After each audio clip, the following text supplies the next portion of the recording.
Hi Sagittarius! Kamusta? Welcome back to Pinay Angel Tarot. This is your end of January love reading para sa mga Sagittarius. Sun, Moon, Rising, and Venus signs. General love reading kaya maaaring mag-resonate o hindi. Pero pag nag-resonate, comment nyo para alam ko. Kamusta kayo guys? Na-miss ko kayo. Comment present mga Sag. Tingnan natin ang energies connected sa'yo sa love life mo. Okay.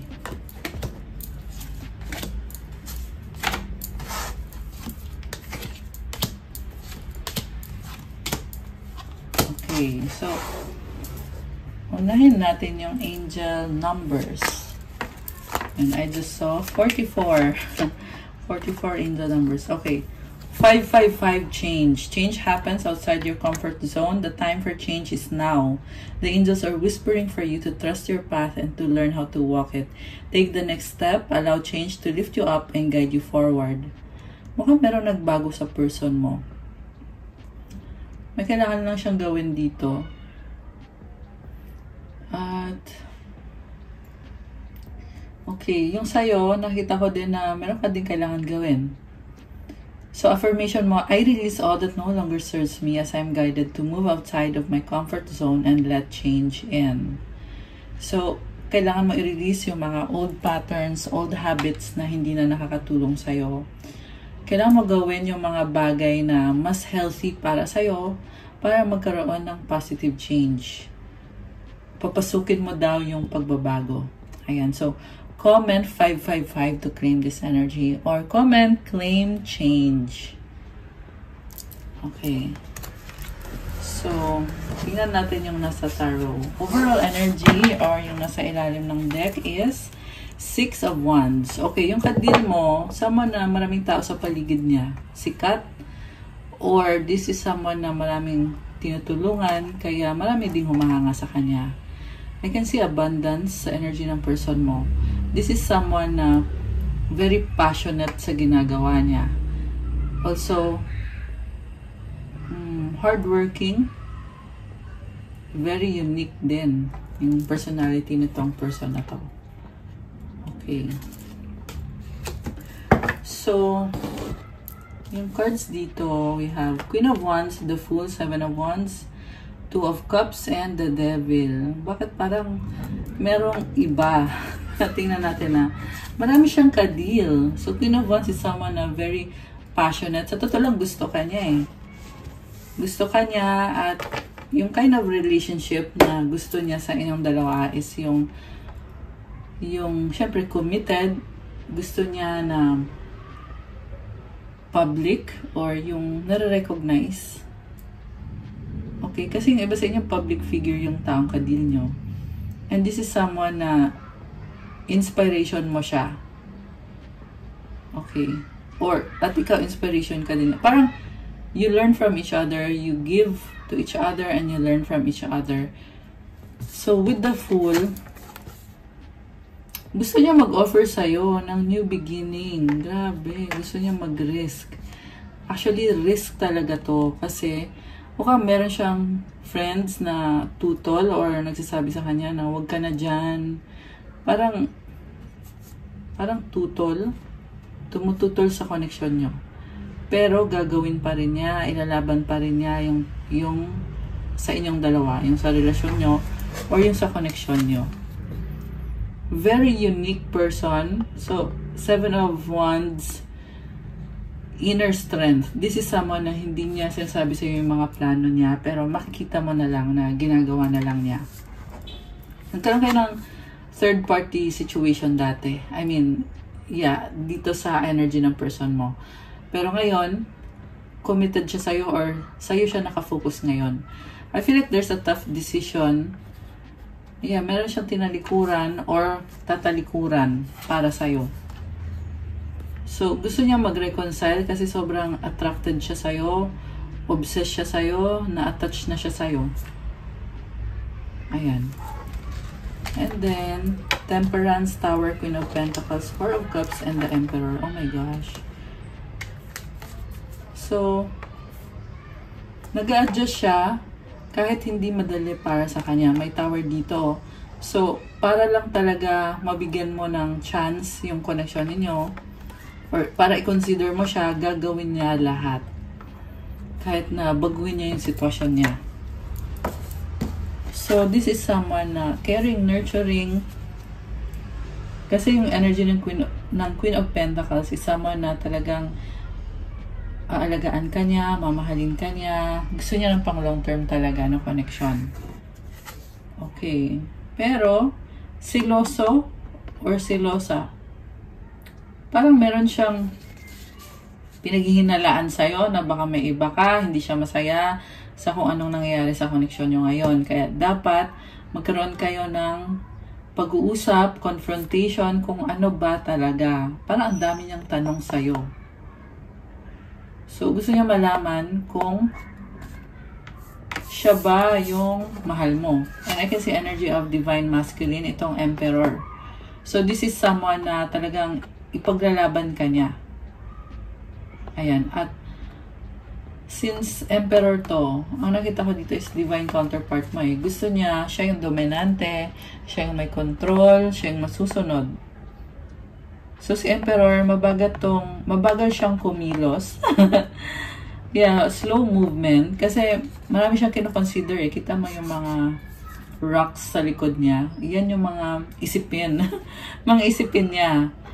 And, gusto niya syempre i-pursue yung connection niyo. Pero, sa totoo lang, nakaramdam siya ng lungkot ngayon, guys. Alam mo kung bakit? Kasi, gusto ka niya na makasama ngayon eh. Pero, hindi nangyayari. At, ang feel ko dito is, merong panghihinayang sa part niya. Ayan, panghihinayang kung ano man yung naging problem nyo dito, na, ayan, nagkaroon ng third party sa past. So, natatakot siya na iwanan mo siya ng tuluyan. Natatakot siya na baka may ipinalit ka na. Ipinalit. Ayan, nabulol. Takot siya na baka may pinalit ka na daw sa kanya. So, this person is going through healing process right now. Kung ano man yung naging kasalanan niya sa'yo, inaayos niya yung sarili niya, inaayos niya yung buhay niya, para ma-prove sa'yo na karapat-dapat siya. And meron siyang Emperor card dito eh. So, this is really someone na hindi to papayag na hindi ka mapunta sa kanya. Ayan, grabe. Haba ng hair mo. Ikaw na! Okay, so, clarify tayo, guys. Maraming tao sa paligid niya eh. Ayan o. Yung iba, chismosa. Ayan. Nakatingin lang talaga. So, I feel like isa yun sa kinoconsider niya eh. Na, kung ano impression ng mga tao sa kanya, sa relasyon ninyong dalawa. Merong ako nakikita dito na kinokontrol siya, na sobrang codependent sa kanya. Ayan, pwede yan. Ang nakita ko dito, toxic person.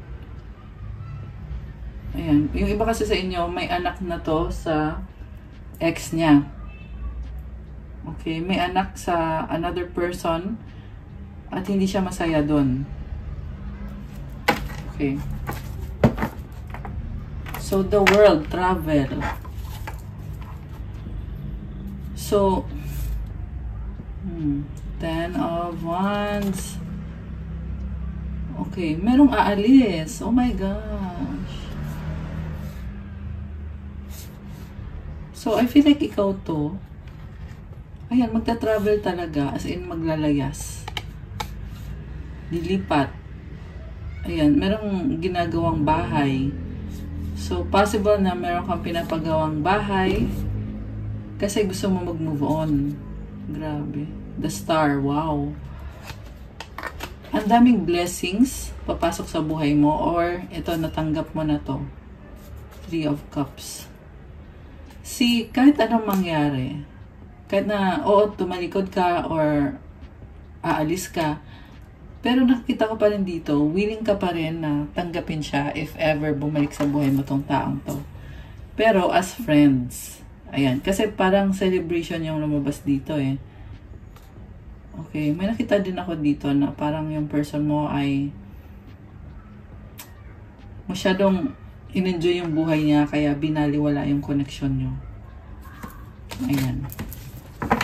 May mga sikreto. Tingnan natin, ano bang nangyari dito? Kung bakit may mga misunderstanding. Okay, anong gustong sabihin ng person mo? Kuha tayo ng ito isa. I'm going crazy without you. I want to see you so bad. Oh my gosh. So, hindi na siya makapaghintay. Ayan, this is someone. Sabi ko nga, obsessed sa'yo tong person mo eh. Hindi siya sanay na wala ka. Kaya pala merong malungkot dito. Feel niya na naiwanan talaga siya. Ganun yung pakiramdam niya. Obsessed siya sa'yo eh. Gusto niya makipag-reconcile. So, may nakita din ako dito na babalik to, lalapit to ulit sa'yo. At mag-o-offer na parang kakapalan niya yung mukha niya. Kakapalan yung mukha niya para lang tanggapin mo siya ulit or bumalik siya ulit sa buhay mo. I effed up. I don't know what to say to you or how to make this right. Oh my gosh. I'm sorry I put my career before you. I'm trying to get out of debt. I'm willing to put in the time and effort now because I don't want to lose you. Oh my gosh. Alam mo, nakita ko clingy sa'yo tong taong to eh. Parang natataranta. Natataranta siya kung anong gagawin niya. Kasi na-realize niya na masyado siya nag-focus sa career niya. At ikaw ay nabaliwala. Pero, trying to get out of debt, may mga financial problem siya ngayon na kailangan ayusin. Pero, willing siya na magbigay ng oras niya para sa'yo at ng effort niya. Kasi ayaw niyang mawala ka. So, hindi lang to obsession, but also pagsisisi, realization, at umaasa na tanggapin mo at maging okay ulit ang lahat sa inyo. Okay, ano ba kasi nangyari? Tingnan natin na.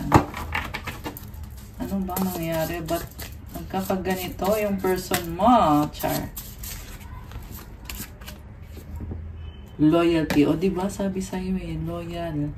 Trusting, reliability, believing. Tsaka clingy din.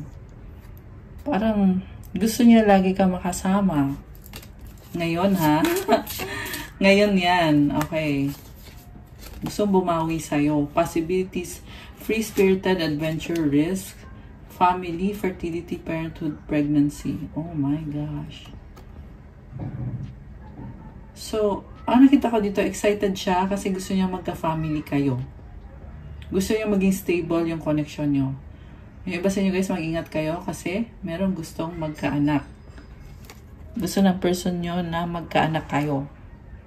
So, kung gusto nyo yun, edi okay. Pero kung hindi nyo gusto yun, so, ayan, mag-ingat kayo. Diba? Ano pa? Ano pa ang feelings nitong person mo? Longing, craving, aching, wanting. O, diba? Longing. Attached siya sa'yo. Attached, not attached. O baka yun din. Oh, kasi nga, hindi na nga siya makapaghintay eh. I want to see you so bad. Diba? Okay. Twin flames. Mirroring shared feelings. Reflection. So, ibig sabihin kailangan ka niya, feeling niya kulang or may kulang pag wala ka. 14-14. Oh my gosh. Ayan, may synchronicities. So, may kulang pag wala ka, hindi siya kompleto.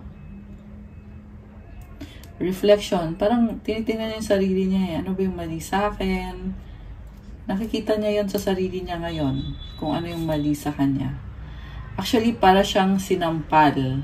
Alam mo yung feeling na parang natauhan or nare-realize niya yung mga pagkukulang niya sa'yo. Ganon yung pakiramdam niya ngayon. Okay. So, anything else? Bluff, pretending, mask, exaggeration. So, I feel like ni-love bomb ka. Pinaasa ka nito dati. In a sense na akala mo, serious kayong dalawa. Yun pala, maraming tinatago. Okay. Ayan o, mascara. So, anong susunod? Tingnan natin. Mag-clarify tayo. Galing ko muna to. Ay, mali. So, anong susunod para sa inyo?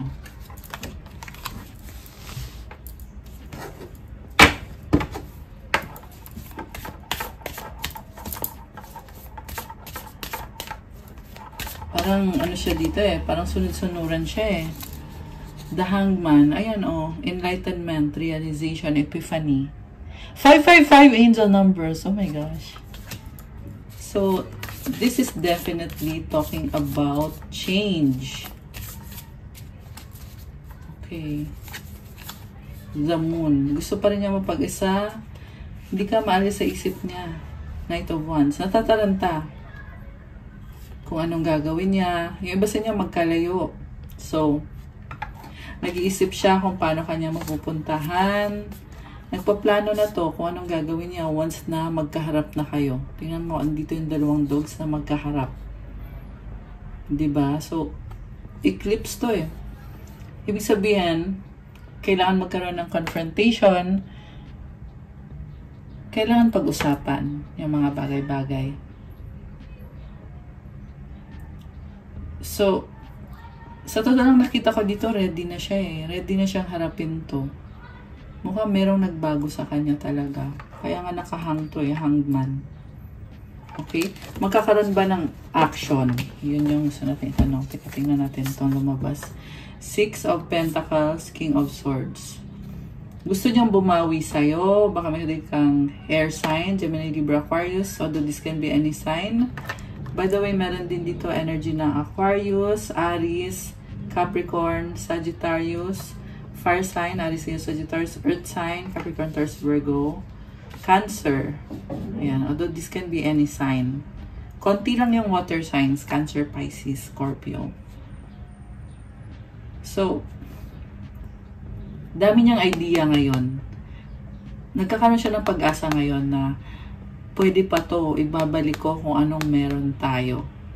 Yun yung gusto niyang mangyari. Pero, nasa planning stage. Okay? Okay. Magti-take ba siya ng action? Tingnan natin. Ay, tumalon. Yung tumalon is Hierophant. Okay. Blessing. Oh my gosh. Alam mo, seryoso na to. Parang sinasabi niya dito, gusto niya nang mag-settle down, magpakasal. Ganon.